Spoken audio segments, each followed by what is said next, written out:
Watch this machine, it's amazing. It's like those fish that they used to have in shopping centres. They used to eat the dead skin off your feet. Only it's the dead skin keyboard off your 48K and turns it into a normal computer. That keyboard was disgusting. It felt like a zombie's breasts. Ew. Look, magnificent! The future! Right there. Nostalgia is a hot water bottle in the cold bed of diminishing mortality. It makes we dumb, whimsical adults yearn for a time where things were better. I mean, they weren't, it's just because we were young and could do largely what we wanted, footloose and responsibility-free. Your main responsibility when you were young is not to get in a van with a stranger. A stranger, by the way, that offered us sexual intercourse, but all he really wanted to do was show off his stupid, lolling-tongued puppies. I don't care about how proud you are of your dogs, man. I had needs at the time. That was cruel. The Poundland Knight Rider that was so cheap it could only afford half the wheels. What was it with 80s television and its engorged boner for matte black super vehicles? I mean, do you remember AIRWOLF?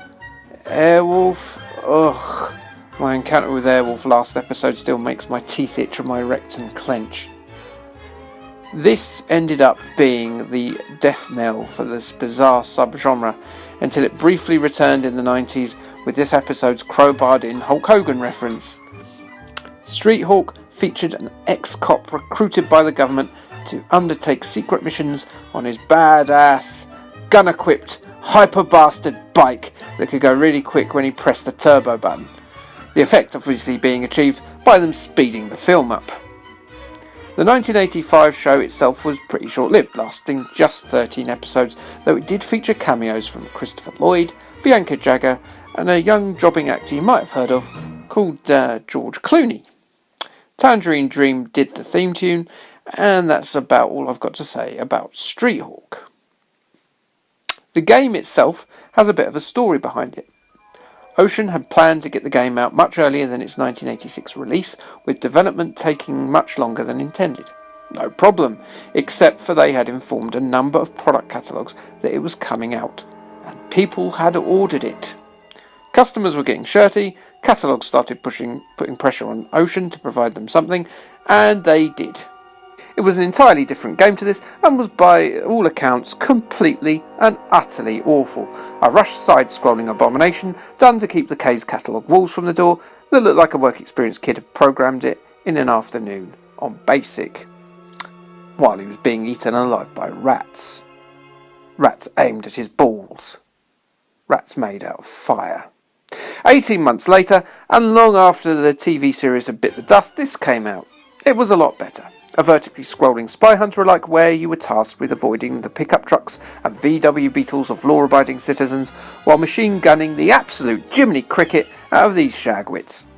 Kill enough innocents and the po-po come after you, like a one-way GTA prototype. You can avoid the innocent vehicles with a gentle tap of the jump button that sends Streethawk into a physics-deficient upward velocity, or by hammering the gee-whiz out of the turbo button. You can press the turbo button as much as you like. The game still plods along, failing to recapture the high-octane high cockalorum of the show. Save enough fuel and you'll reach your destination, where you have to shoot monochrome Chewbaccas as they emerge out of odd bins, just like the television show. Because the Kashyyyk residents run in exactly the same direction, the game introduces some challenge by resetting the target reticule to the bottom of the screen. Otherwise, you could just leave it in one position and shoot repeatedly. This seems like a bit of a shitty shortcut to me. Why not have them run around a bit? This is just a moth-round light bulb annoying. When you've wasted enough Wookiees, you hop onto old Streethawk and you start the whole charade over again.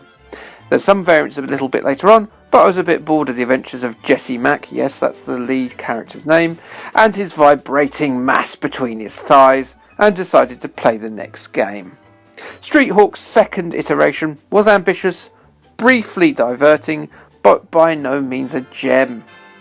Crash gave it 68%, Your Sinclair 5 out of 10, and Sinclair user awarded Road Kestrel 3 out of 5. Boy, this game was Dame Edna average.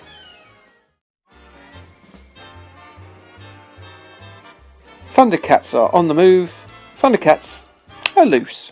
Good for them. So loose that they spent the whole of the first episode in the nude. They pretty much invented the concept of furries in this episode. Now, you may have fancied Chitara at the time, but look at her here. No nipples or a vagine. You may as well have tossed yourself off with a kid's Barbie doll. Just please don't do that. Well, you can, but I don't want to know about it. Make sure it's not owned by an actual child, at least. Oh, God. Where was I? Thundercats was an animated series with the most exciting theme tune ever that ran for 130 episodes. That's 10 times more than Streethawk, which was an absolute turkey pezzle by comparison. It featured an anthropomorphic crew of planetary kitty immigrants whose presence upsets Mumra, who in that regard is a sort of mummified Paul Golding from Britain First. It was very much the extended toy advertisement of its contemporaries like Masters of the Universe and Transformers, and just as beloved by the swelled ranks of the 30-pluses. Running from 1985 to 1989, Thundercats was relaunched in the early 2010s with an absolutely superb rebooted series that completely failed to capture a new generation and finished on an unresolved cliffhanger. God damn you kids, why didn't you buy those goddamn toys? It's also your fault Toys R Us has closed.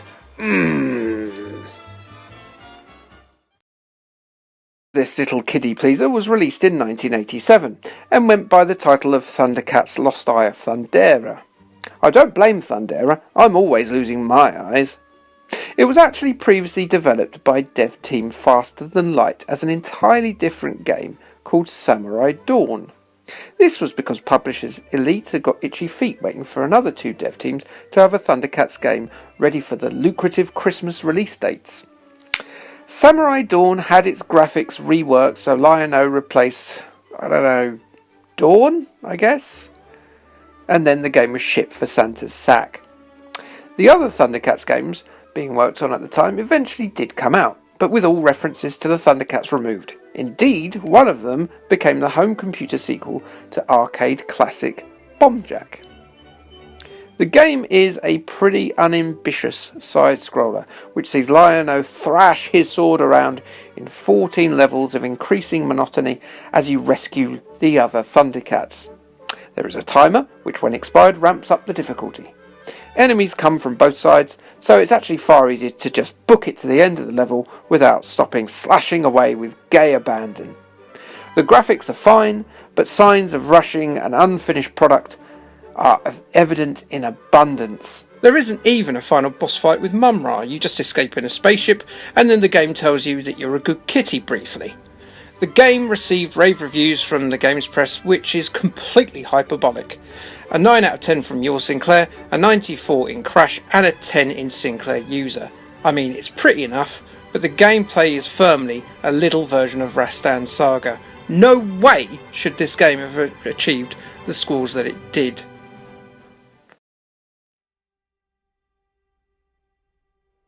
Pop quiz, essentially the same format as Question of Sport, but with less posh 2003 World Cup winners and more people with mullets. And about music, and not sport, and nowhere as popular as it was cancelled 3 years after it started in 1981. Never mind the Buzzcocks is better, which is why it's lasted that much longer. Presented by this fellow, Mike Reed. Nope. Sorry, this Mike Reed. It's spelled differently, and this one isn't dead. This Mike Reed is more famous for getting super offended about Frankie Goes to Hollywood's Relax, supporting UKIP to the point of making ditties for their cause, and being possessed by the sceptre of Alan Partridge in a recent evening with Chevy Chase show in London. The game is, well, it's a pub quiz machine with no chance of winning any money, with hugely out-of-date questions, and a huge range of playable dad heads. Wait a minute, that's the guy who wanted to show me his puppies. The questions scroll in this tiny bubble, then you're left with 4 answers to select over a variety of rounds. There's no actual rounds where you listen to music because there's no licensed music in the game, and also, are you kidding me, it's a Spectrum, have you heard it sound chip, you goon? I must be so embarrassed! There's a good range of different genres, from rock to classical to pop, which have to be loaded in as question packs from the tape. This would be really irritating, so thanks Fuse, my little Spectrum emulating friend. The pub quiz comparison holds up pretty well, as the bastard computer cheats massively. Towards the end, the game has a quick fire round. You get a minute to answer as many questions as possible, get it right, and you get 2 points per question. Get it wrong, and you incur a 2-second penalty. Obviously, this means you have to read each question and respond. Can you read the questions in a millionth of a second? No? Well, your Spectrum can. Yes, that thing with 48k of memory can answer a question quicker than you absolute swill for brains. It's just randomly guessing for the most part, but it's a hell of an advantage. Whereas you get about 8 questions, by the time the Spectrum finishes its round, it's had about 27. I mean, you could just guess without reading the question, but what kind of quiz is that? That'd be like getting a dog to sit GCSEs in subjects dogs know nothing about, like mathematics or cat studies. Just put the pencil in its mouth and get it to bloody answer. That said, despite the last round being a bell end of biblical proportions, I enjoyed my time with gay sex song fearing dull-eyed Mike Reed a lot more than Lion-O and Jesse Mack.